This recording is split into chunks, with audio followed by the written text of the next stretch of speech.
glad to see you. Hey Claudia, how are you doing? I'm doing great. Mr. Desmond, are you ready for this? Yeah. Absolutely. We're going to demonstrate how to use the French knife. Have you got yours? All right. Now his blade is serrated, and that's a fine French knife as well. Mine is broken because the chef that gave me this knife, this very special treasure, was quite famous, and so this one is old, but it works just as well. Are you ready to get started? Yeah, sure. Okay, so we have vegetables that are washed, but they're not cleaned yet. So should we start with the celery? Sure. Okay, so our paring knife is what we would use to crease the celery on the top and the bottom. Good job. Okay, and then when we pull the celery apart, we find that people can eat it a lot better. And it gives them an opportunity to enjoy the celery more. This. Yeah, that would be your container. And I make sure I run that knife all the way to the very edge so that way I can get the edge of it as well. When you're doing cream cheese and celery or peanut butter and celery, this is the way to serve your celery. It makes a wonderful snack and a healthy snack.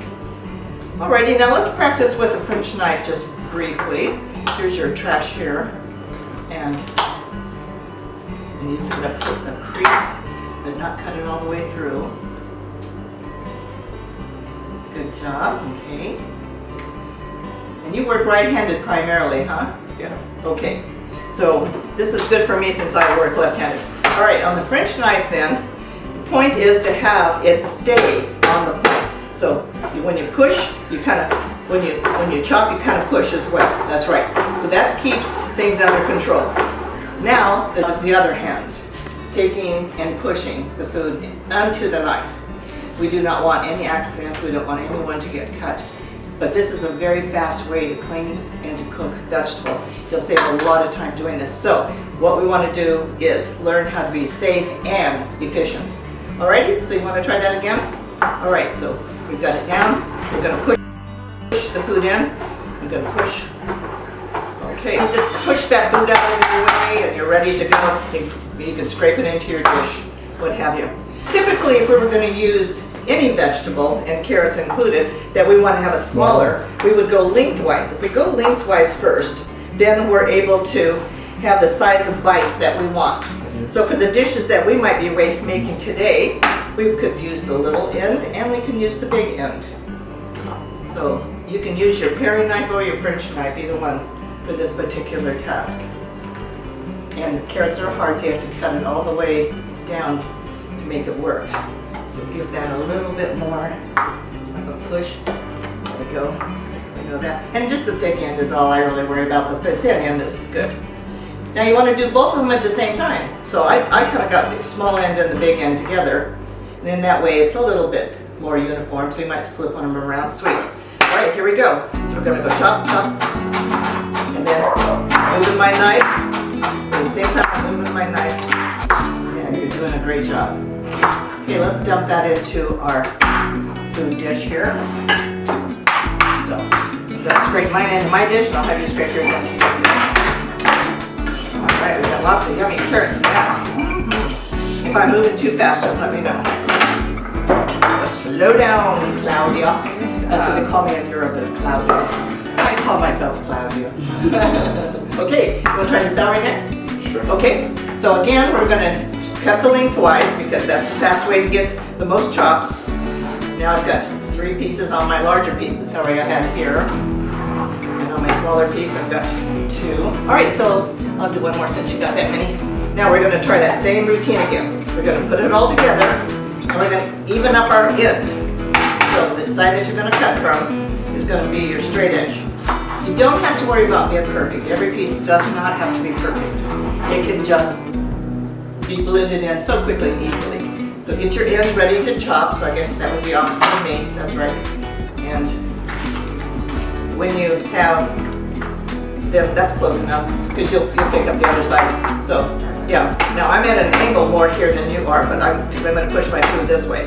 So I'm going to keep my tip down. I'm going to cut it just the width that I want. And you could do half that size so you guys Yeah, it does have a little bit there, but okay, keep your tip down.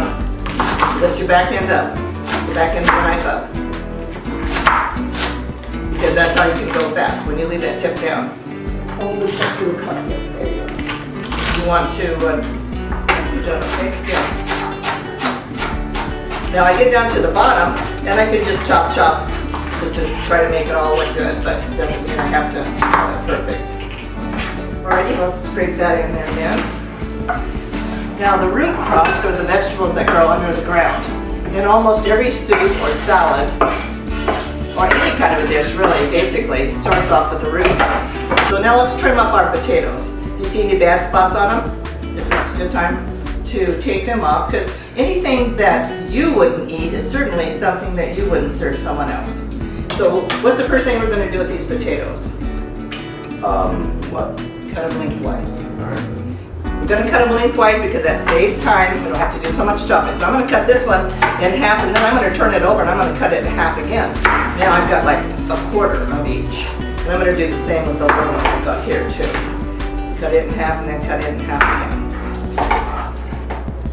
Now this, I've got two odd shapes, so I'm only going to cut this one potato at one time, and then I'll cut the other potato separately.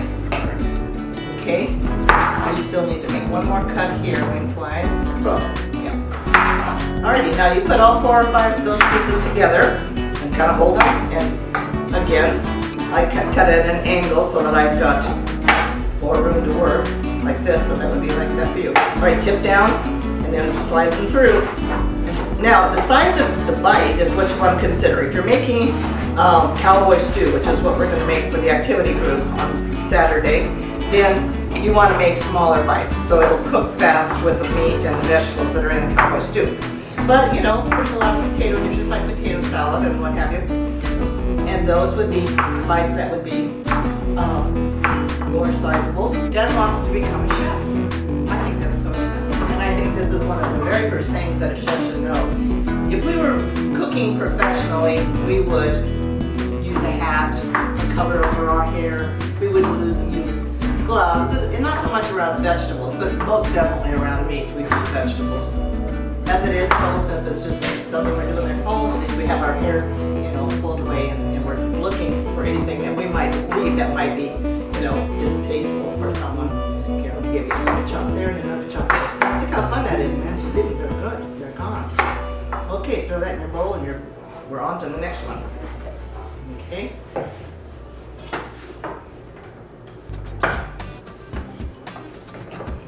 So now let's do the green pepper. Now the soup would have the root crops. It would have your, you know, potatoes, carrots, and onion. But then you want to throw something green in there. So we're going to cut the circle, around the circle, just like that. And then that's the one, okay? And then we're going to cut it in half. So now we have the trash that goes up into here.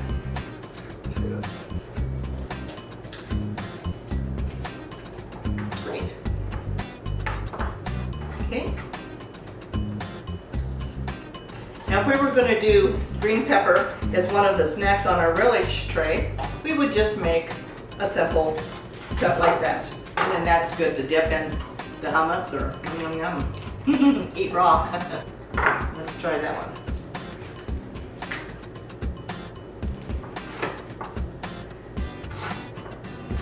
If you push it, then you're going to cut the skin too. Right now you're not cutting the skin. So when you push, you know, let's see how much of that got cut all the way through.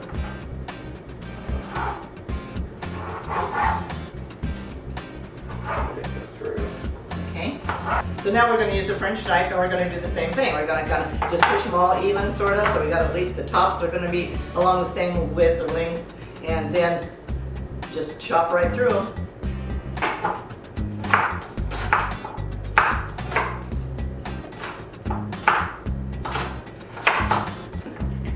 Yeah, I think we can do both broccoli and green pepper in the same dish. I think that'll be fine. Now, let's cut this in half, but just cut the top off and cut the bottom off. So, the distance you want to go is a little further than that. Okay, there you go. And great, perfect. And then the same on that. And then cut it in half and give me half. Now, the way I do this is I kind of cut it at an angle like this. So I sort of move the onion around in a circle. And then that way the center gets cut a little smaller and the outside gets cut. And it's the same kind of a size. But look how fast that was. How long do you take cutting up an onion sometimes? I mean, that's the most miserable thing to cut anyway. So let's see, how did you do? Oh yeah, you did good. I think you're a natural, Des. Okay, cool. So this is how much onion I want in my dish. But I think maybe, ooh, I should probably chop mine up a little finer for what I'm making here. Yeah, and I think that probably for your dish, yeah, you're almost there. A little bit more onion will be fine, yeah. There's another piece there. Any of those big pieces, you can just go ahead and give them a once over. Once again. All right. Actually, if we work this right, we'll be able to serve lunch. Won't that be fun? All right. Okay. Super. These knives are handy, aren't they? That'll do it. Yeah. Now, that's probably more than you need for the dish you're making, so let's just throw that in the baggie. And we'll have it ready for eggs this morning. We'll go with green pepper or whatever. Good job. That was fun cutting it all up though. Okay, fabulous. Okay, well, I think we have gotten to the point now where we can take a look at, besides the relish tray, which would have the broccoli, the green pepper, and the carrot sticks on there. Oh, let's see. Got it, no worries. I'm gonna go ahead. You want to cut up half of the red pepper too. Again, figure on what we want to put into the pot. I'll give us a pot here. It won't take us long at all to put this together. Thank you for joining. So happy to be here. We look forward to our next opportunity to demonstrate another video on cooking. Yay! Wait, 1, 2, 3, the same thing. That's it. That's the one. That is it. Oh, that's gonna be I'm gonna teach you that one. That's very good.